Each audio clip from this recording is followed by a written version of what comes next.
ত্রয়োদশ জাতীয় সংসদ নির্বাচনের মাত্র ৩ দিন আগে তড়িঘড়ি করে মার্কিন যুক্তরাষ্ট্রের সঙ্গে স্বাক্ষরিত এক বাণিজ্য চুক্তি এখন দেশের জন্য গলার কাটা হয়ে দাঁড়িয়েছে। বিশ্লেষকরা বলছেন এটি কেবল বাণিজ্যিক সমঝোতা নয়, বরং বাংলাদেশকে এক ধরনের দাসখতে আবদ্ধ করার নামান্তর। কিন্তু কেন এই চুক্তি নিয়ে এত বিতর্ক, কেন একে সার্বভৌমত্বের জন্য হুমকি বলা হচ্ছে? গত ৯ ফেব্রুয়ারি অন্তর্বর্তী সরকারের শেষ সময়ে স্বাক্ষরিত এই চুক্তির অন্যতম বড় বিতর্কের জায়গা হলো এর অসম শর্ত।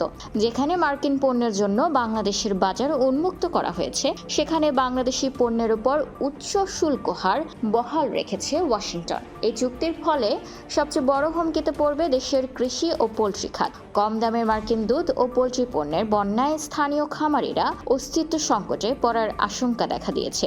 এছাড়া জেনেটিক্যালি মডিফাইড খাদ্য আমদানির শর্ত জনস্বার্থের উপর দীর্ঘমেয়াদী প্রভাব ফেলতে পারে। জ্বালানি খাতেও রয়েছে বড় ঝুঁকি। রাশিয়ার উপর মার্কিন নিষেধাজ্ঞার কারণে রূপপুর পারমাণবিক বিদ্যুৎ কেন্দ্রের ইউরেনিয়াম সরবরাহ নিয়ে জটিলতা তৈরি হতে পারে, যা অন্ধকার ডেকে আনতে পারে বিদ্যুৎ খাতে। অর্থনীতিবিদ অধ্যাপক আনু মোহাম্মদ এই চুক্তিকে চরম সর্বনাশা হিসেবে অভিহিত করেছেন। তার ভাষ্যে একটি দেশকে দাসে পরিণত করার জন্য এই চুক্তি করা হয়েছে। এর ফলে লাখ লাখ মানুষ কর্মসংস্থান হারাবে। অন্যদিকে গবেষক মাহা মির্জা এবং সাংবাদিক মাহবুব কামালের মতে এই চুক্তি বাংলাদেশের সামরিক ভারসাম্য ও কৌশলগত স্বাধীনতাকে খর্ব করবে। বিশেষ করে চীন থেকে সামরিক সরঞ্জাম কেনার উপর বিধিনিষেধ এবং মার্কিন পণ্যের মান নিয়ে প্রশ্ন তুলতে না পারার শর্তগুলো সরাসরি সার্বভৌমত্বের উপর আঘাত।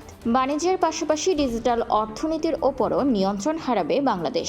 সীমান্ত পেরিয়ে তথ্যের অবাধ প্রবাহ এবং মার্কিন কোম্পানিগুলোর উপর ডিজিটাল কর আরোপ না করার প্রতিশ্রুতি দিতে হয়েছে। একই সঙ্গে মেধাস্বত্ব ও শ্রম অধিকার নিয়ে রয়েছে কড়া সব শর্ত।